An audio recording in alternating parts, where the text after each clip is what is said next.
Hi everybody, Alicia Panzarella here, taking a look at the reverse engineering project. I've chosen to look at a Samsung Evergreen. This was a slider phone, so this was kind of in between the flip phones and what we have our standard iPhone touchscreen Android phones now.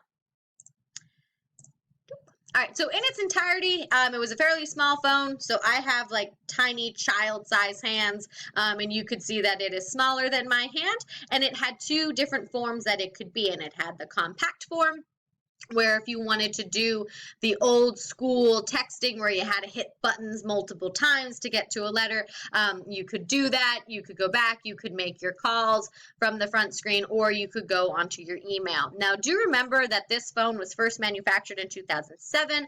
I got it in 2010, and the rates for, well, really call, text, and the internet were very expensive. So if you were someone who was fortunate enough to pay the $200 for the internet, then you could go onto the web.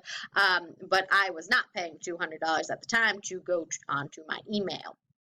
Now, the cool thing about this phone was you could then slide it up and you had the full keyboard. So that was something that was very nice and a great alternative than having to hit the buttons 3 times because you wanted to get to O. You could also, again, access your internet or the email and the internet from here. And then it had 2 buttons where you could go back and forth either between your texting line, or if you wanted to fully go back to a different screen, you could do that as well. So that was very handy and nice on the manufacturer's part. The screen that you're looking at has QVGA resolution, and it is an LCD screen. On the back, we have the camera function and we have the speakerphone. The camera had a whopping 2 megapixel. Oh, that should be camera, not karma. I apologize. Whopping 2 megapixel capability. iPhone 11 has 12. So you can take pictures at the time. I thought it was great. I thought these were great images. But looking back now, they are pretty poor quality to what our phones can do at the current moment. And then on the sides, this was your charging port. Here was another feature that the manufacturers gave, where if you hit this button, you went right to your camera, or if you hit this button, it brought you to your different tools. So it was kind of neat that they gave you so many different ways to access the different parts of the camera. And then we have volume control and then the micro SD card, which is what we had if you wanted to save anything. Unlike now, we have the like magical cloud that everything seems to go to. Here, we actually had like the hard piece. Now, the neat thing about this phone, and one of the main reasons why I got it, other than the fact that AT&T used to give you free phones if you did a 2-year contract, which was this one, the really, really cool thing about this phone is that all of these, the black pieces or the hard plastic that you're seeing on the outside, is made with 70% post-consumer recycled material. So all those bottles that we recycle, any of the other plastics that we recycle, help to create these phones, and I just think that is great. Anything we can do to repurpose and help our planet, I am all for. And that was really their big selling point with this phone. Now, breaking it down, when you first take off the back, we see a couple different pieces. The main pieces are the fact that we have a lithium-ion battery, which now, granted, this battery was 10 years old. I was kind of prepared for it to start to degrade and erode. I was worried that I was going to have to wear gloves, but it is in perfect condition. It's as if 10 years hasn't passed. So that was a really neat thing to see. And then we also have the SIM card here. So if you remember the SIM cards, which look very different now in the iPhones, the SIM cards housed your contacts. It had your cell phone number on it. So pretty much anything that you had to transfer phone to phone was on that SIM card. Looking a little bit further, we see this metal piece. And this was a kind of flexible, and I would say brittle metal caging that's covering the circuit board. I had to be very careful taking that off because it was very easy to bend it, and I did not want to bend it to the point that it wouldn't go back in properly. And that would not have taken a lot of force to do. So it was fairly brittle. Unlike the blue circuit board, this was extremely durable. It was an extremely hard plastic. It's unknown if this was made out of recycled materials, but after doing some research, it doesn't seem to be. It seems like the black outer casing is really where they had the post-consumer recycled plastic, and this was made out of very durable, tough plastic that was most likely not recycled. Now, if we look at the circuit board itself, the whole reason why I wanted to take apart the cell phone was for the purpose of school. I was hoping that for either my AP Physics 1 or my AP Physics 2 class, we would be able to do a reverse engineering project on old cell phones and apply our knowledge of electricity to that. Unfortunately, I think a lot of this is just beyond the scope of what we would cover in class, but that I could also be saying that purely because I don't know enough about these different pieces. We cover resistors, we cover capacitors. We don't go crazy in depth. We cover kind of like the surface area of what they can do. And I am afraid that this might just be a little bit too advanced. But before going into the school year, because I would think, or I would really like to do a project with cell phones, considering how integrated they are into our students and our lives. I think it would be great for them to see those working pieces and know a little bit about how they function. But before we can do that, I personally will need to learn a little bit more about the circuit boards if I'm going to properly present a project like this to the class. From the engineering aspect, it's still great for them to take them apart and kind of see what's going on. But from a content standpoint, I don't think we're there yet. So let's look at some of the pieces that I do know, which is not a lot. So part A over here, that was the charging port. B, this is where the SIM card is housed. C is where the micro SD card is housed. And then D over here, is where the keypad housing is. So again, we have that recycled material. This was the keypad that you actually type on. This was very flimsy. You could just kind of wiggle it around. So it is a plastic, but it's a very malleable plastic. E, that is where we actually have the keypad. So we can see that it just kind of flops over and goes right back into here. There were ribbons connecting it on this side, so you couldn't just like rip it out, but you have the technical side over here. F, you have the keyboard ribbon connector, so another connector for it. And then G, you have the microphone. So I thought that was kind of neat and potentially something that we could talk about if we wanted to talk about waves. Now, if you look, there are a whole bunch of pieces that I didn't talk about. Oh, and obviously we have the camera up here. But all these itty bitty pieces obviously have some function. Unfortunately, I don't know what those functions are. I did do a little bit of research on, like, what are the different pieces of a circuit board in a cell phone.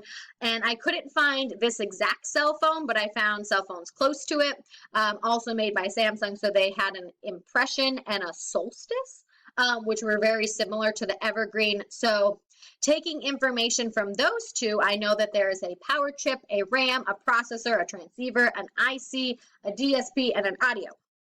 Now, where are all of those? These little squares here. Unfortunately, I can't tell one square from the other, so I apologize that I don't know a little bit more about these exact pieces, but I'm hoping to gain a little bit more knowledge before diving into the school year and implementing something like this with AP Physics 1 or 2. And there's one last part. You can take apart that front screen, and this was really kind of like anticlimactic because there wasn't a whole lot there. It was just the LCD screen. You have a flex cable, and then just your standard part where you would text on, so your keyboard. Now, purpose of the cell phone at the time was just to connect. You could talk, text, email from this device, but as far as Snapchat, Instagram, Facebook, which actually I think you could go on Facebook, but again, it was like very costly. But at the time, Facebook was really the only thing out there. So all of those fun apps that we use now, this phone did not have that capability, nor were they even invented yet.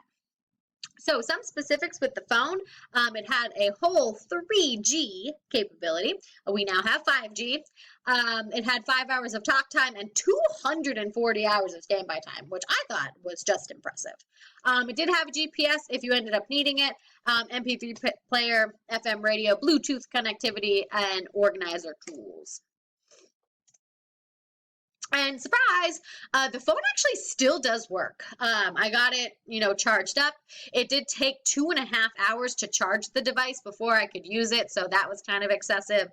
But it does still work, and it is extremely durable. So just kind of so you know, I got this in 2010, so it went through 3 years of high school, 3 years of being in a gym bag, and 3 years of not being treated as well as it should have. I then had this until I was a senior in college, so I had it for a pretty long time. So it went through a lot, and it's like barely scratched. So I just think it is amazing that nothing has happened to the screen, nothing has happened to the plastic, so extremely durable pieces. It's even been put in water. I've dropped it in a lake before, where I could obviously get it. It didn't go all the way down to the bottom of the lake, but it's been dropped in water.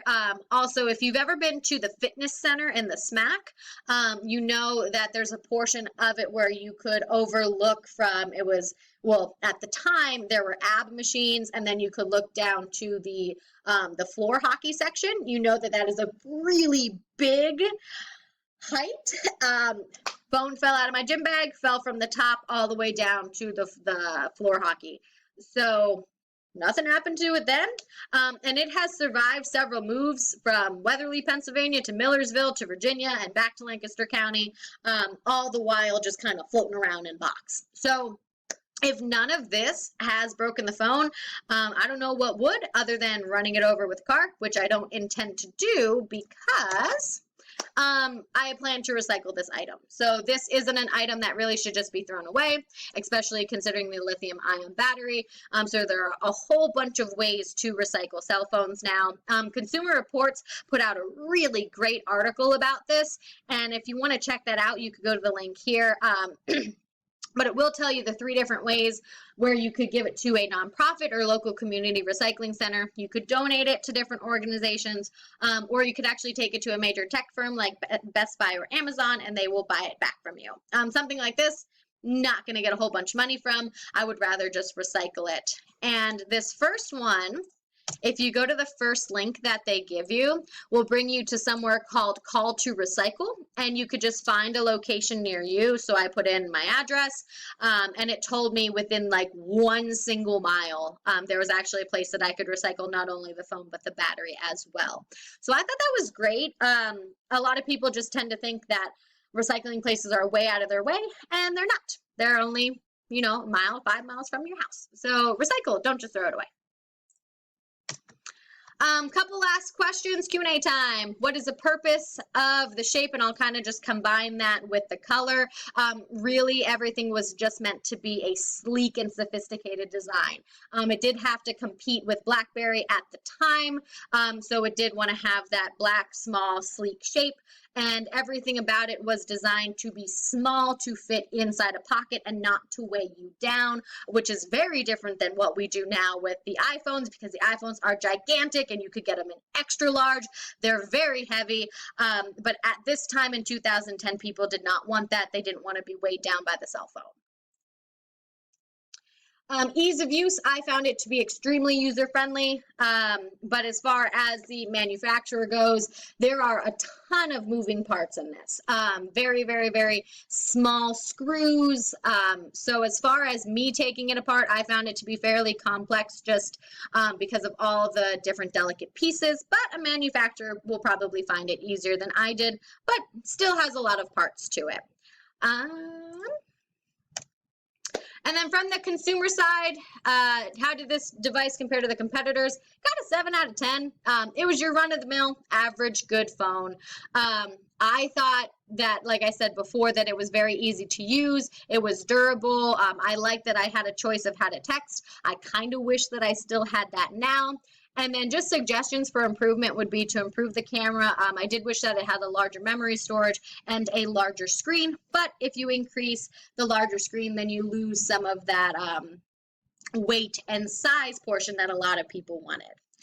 So all in all, great phone.